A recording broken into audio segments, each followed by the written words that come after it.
Voice of America Washington سے عالمی خبروں کے ساتھ میں ہوں عائشہ تنظیم۔ غزہ میں آج 7ویں دن بھی لڑائی جاری رہی۔ گزشتہ ایک ہفتے میں 170 سے زائد فلسطینی ہلاک ہو چکے ہیں، جبکہ ہزاروں نے اقوام متحدہ کے دفاتر میں پناہ لے لی ہے۔ امریکی وزیر خارجہ جان کیری نے آج دوسرے روز اپنے ایرانی ہم منصب سے ایران کے ایٹمی پروگرام پر بات چیت کی۔ دونوں رہنما 20 جولائی کی ڈیڈ لائن سے پہلے اہم پیش رفت کی کوشش کر رہے ہیں۔ 20 جولائی کو ایران اور 6 عالمی طاقتوں کے درمیان ایک عارضی معاہدے کی مدت ختم ہو جائے گی۔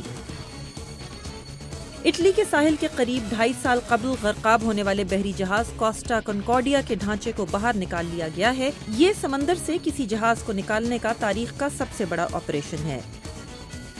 اور کل فٹ بال کے ورلڈ کپ فائنل میں فتح کے بعد جرمنی میں ہزاروں لوگوں نے سڑکوں پر نکل کر جشن منایا۔ جرمنی چوتھی دفعہ ورلڈ چیمپئن بنا ہے۔ یہ تھیں عالمی خبریں وائس آف امریکہ واشنگٹن سے۔